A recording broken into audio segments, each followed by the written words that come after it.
Hey, how's it going, guys? In this video, I'm going to be reacting to The Three Kingdoms by Oversimplified. This video was made possible by Total War 3 Kingdoms, the brand new strategy game from the multi-award winning Total War series. Support my channel by using the link in the description down below to buy the game on Steam. Also, new merch available now in the store, including a mystery new character pin. I wonder who it could be. Ancient China. The sun is shining. The birds are singing. The children are playing in the village square. What a wonderful time to be alive! Hey, the Yellow River flooded again and destroyed all your crops. And also we're being raided by nomadic tribesmen. And also this period of Chinese history may be entirely mythical, meaning you may not even exist. Well, that would certainly explain the laser eyes. Chinese civilization began around the year 2000 BC when the possibly mythical Xia dynasty was formed. Throughout China's history, dynasties would usually rise up with a powerful leader who worked for the good of the people. But over time, the leaders would become more corrupt and self-serving.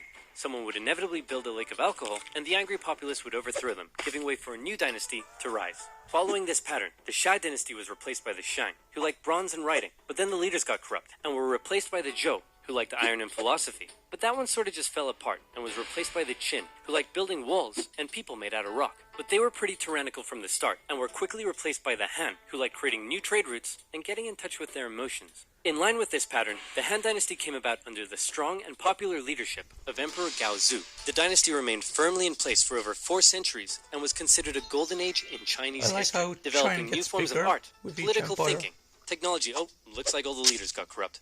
See, probably the biggest problem in ancient China's political system that allowed so much corruption to come about all the time was a little something called court culture. Let me explain. Imagine for me, if you will, that you are the son of the Chinese emperor. Hooray! Now, apart from how weird it is that you have a ton of stepmoms and many of them would like to kill you, and also all of your friends are middle-aged dudes with no dongs, life's pretty alright. One day, your father says, "Son, I know our relationship hasn't been the best, and I've never said this before, but I just want to let you know that I love you." Oh no, I'm having a heart attack! Look at you. Now you're the emperor. I'm so proud of you. But wait, you are but a child and have no idea how to rule over a massive empire. Fret not, because just about everyone in your court wants to help you out with that. Hey man, remember me? I'm your mom's bro. Anyway, I heard you needed someone to rule over China for you. I mean, to help you rule China. So hey, here's a popsicle. I hope we can get along. No way, man. We've been your friends and your personal caretakers your whole life. And even though we may have no dongs, I think you should give us all the power to rule China. I mean, let's help talk you rule about China. why that so is. who will you be influenced by? Your scheming uncle or your loyal eunuchs? And towards the end of the Han dynasty, a string of child emperors allowed more and more power to fall into the hands of the eunuchs. Oh no, now they're scheming too. They began handing out government jobs for bribes, heavily taxing the poor for their own wealth. And while you're sitting there eating your popsicle, everyone in your court is literally murdering each other to try and consolidate more power and riches for themselves. And while all this the is peasants why are kids outside like, shouldn't be hey, leaders. did you guys know there's been a drought out here for 2 years? They're too busy fighting. Obviously the people weren't too happy that while they were struggling to survive, they were also being heavily taxed so that the eunuch faction could all have rockin' mansions, complete with swimming pools and Alexas. So finally, when a self-proclaimed Taoist wizard came along and was like, "You know whose fault it is that we're all out here starving? It's the emperor and his posse. They've lost their mandate from heaven, and the imperial family must be destroyed with an unrelenting, furious wrath." Also, check this out. Huh? Can you tell what it is yet? Ta-da! It's a little kitty cat. Look at her little ears. The people loved his political philosophy. He promised them land reforms, and his followers grew in number. They began arming themselves and wearing yellow turbans. And they also developed a really catchy slogan. In the year 184, the Yellow Turban Rebellion broke out across China, with millions rising up against the Han dynasty. And the imperial government in the capital city freaked out. With all their internal bickering, they were completely unprepared and unable to deal with such a huge rebellion. So they were forced to call on independent warlords from across the empire to help them deal with this situation. Some big names took part in the fighting.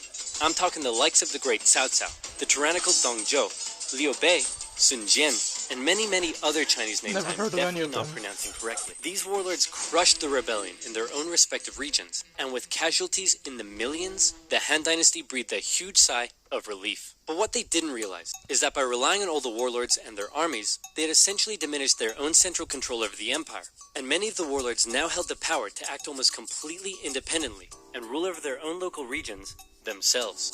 Back in the capital, the emperor and his son were having a little chat. Listen, I know we've had our ups and downs, and I spend all of my time with your many smoking hot stepmoms instead of you. But what say you and I finally go on a little fishing trip together this weekend? Oh no, I'm having a stroke! Oh, not again. And yet another child emperor was on the throne. This time, however, instead of the eunuch faction gaining even more power, this child emperor's uncle became his regent, who also just so happened to be the head of the imperial army, He Jin. Man, I hate those sneaky, lying, cheating eunuchs. Hey warlord Yuan Shao, what should we do? Kill them all.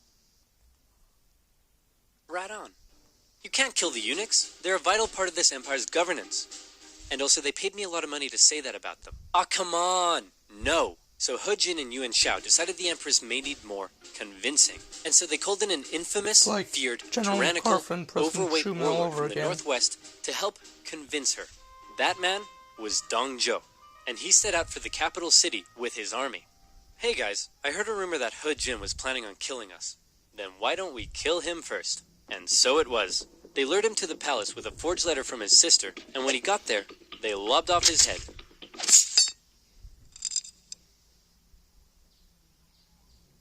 Kill them all. Imperial forces stormed the palace, and the eunuchs were all massacred. The peasants, who were still suffering from drought and starvation, saw what was going on and began to riot.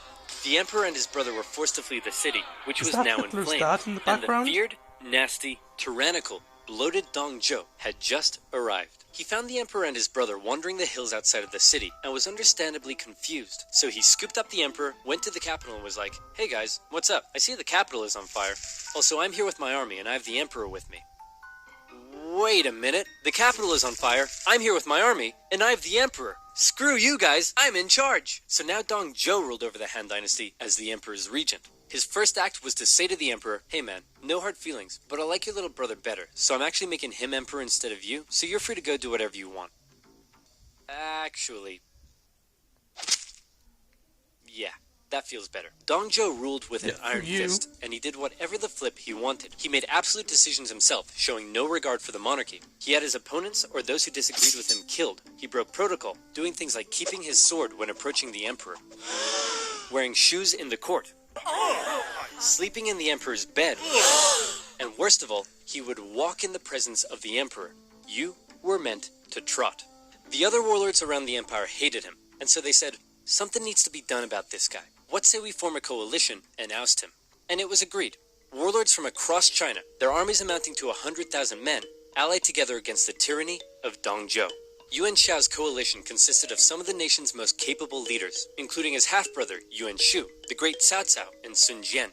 But Dong Zhuo had an ace up his sleeve, his protege, an adopted son, one of the most skilled and feared warriors in all of China. It's Lu Bu. This guy was a beast of a man. He never lost a duel, and no other warlord dared challenge him to one. He was also famous for betraying just about every warlord he ever fought for, something that Dong Zhuo didn't seem too concerned about. The coalition attacked Dong Zhuo in Luoyang, and in particular, Sun Jian's forces inflicted a heavy defeat against him, and he was forced to flee to the city of Chang'an.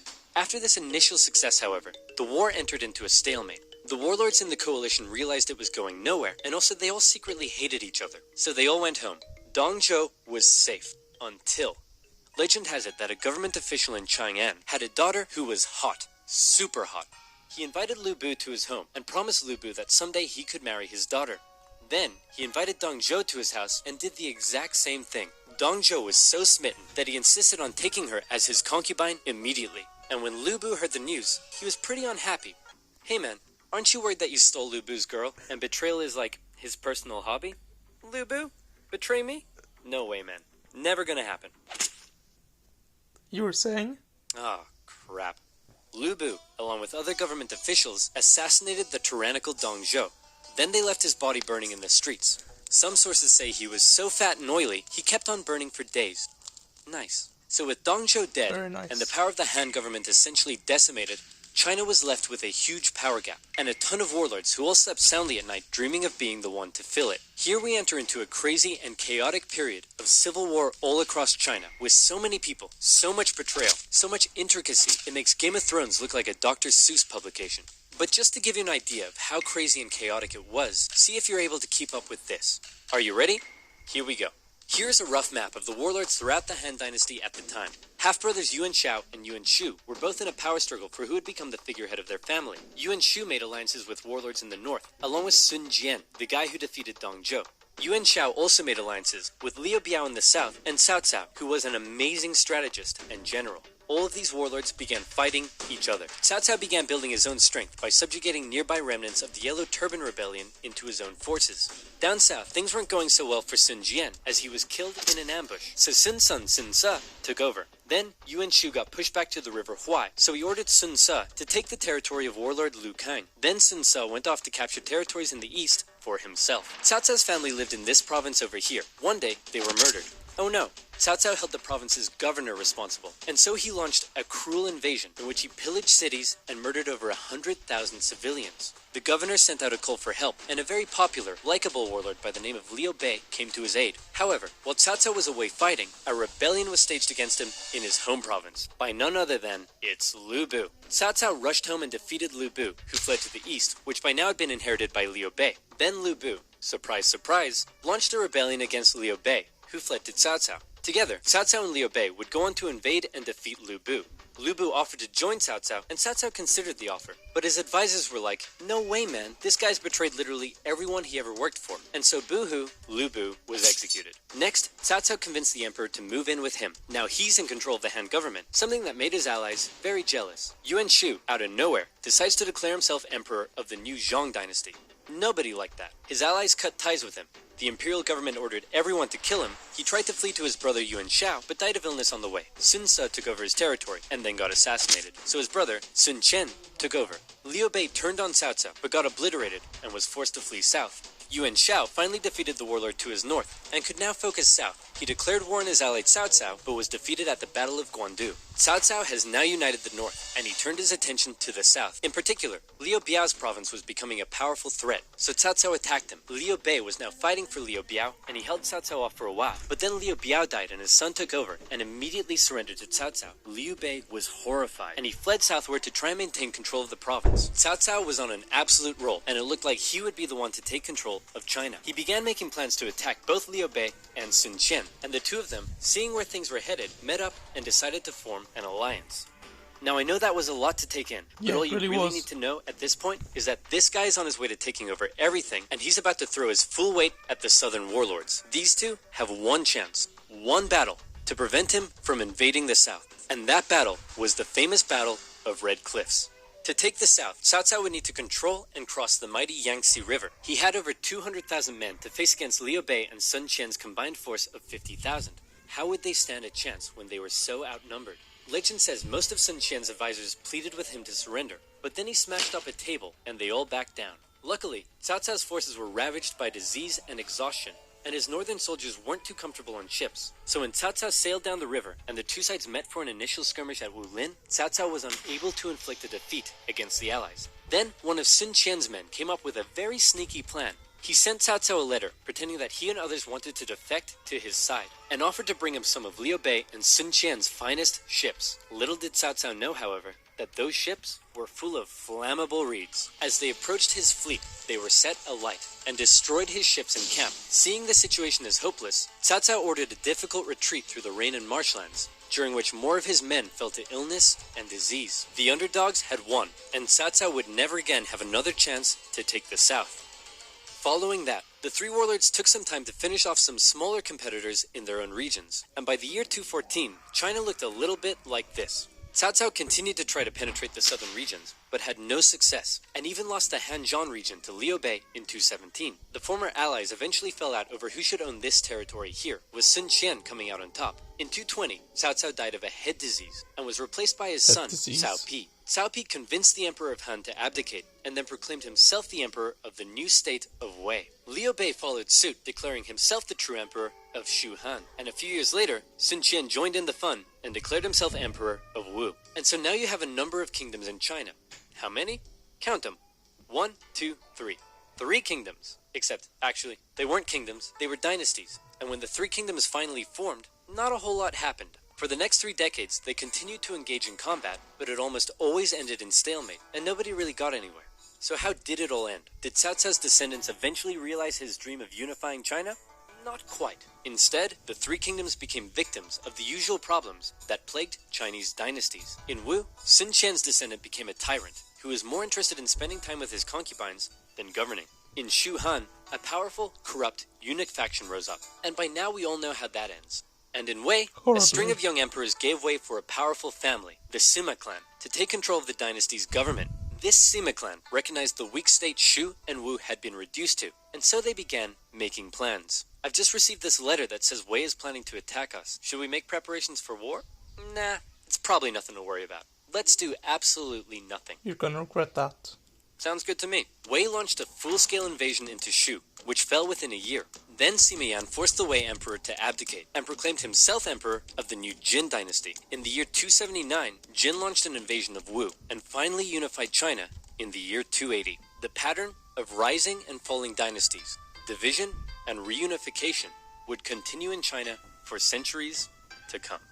Right now you may be asking yourself, but wait a minute, what would have happened if Cao Cao had his way and unified China? Or what if Lu Bu never assassinated Dong Zhou and he continued to rule over the Han dynasty? What about if one of these smaller warlords had risen to the top? Dang it, what if I want to be a warlord during the downfall of the Han dynasty? Whoa, Life doesn't partner, work that calm way. down, because now you can. This video was brought to you by Total War 3 Kingdoms, a brand new strategy game that combines a gripping turn-based campaign of empire building, statecraft, and conquest with stunning real-time battles. Choose from a cast of legendary warlords and conquer the realm. Unite China under your rule. Forge the next great dynasty and build a legacy that will last through the ages. Recruit heroic characters to aid your cause and dominate your enemies on military, technological, political, and economic fronts. Will you build powerful friendships, form brotherly alliances, and earn the respect of your many foes?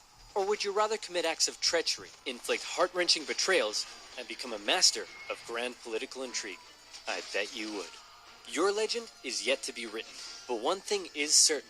Glorious conquest awaits. Buy the game on Steam using my link in the description down below. It would also support my channel and my work massively. So thank you.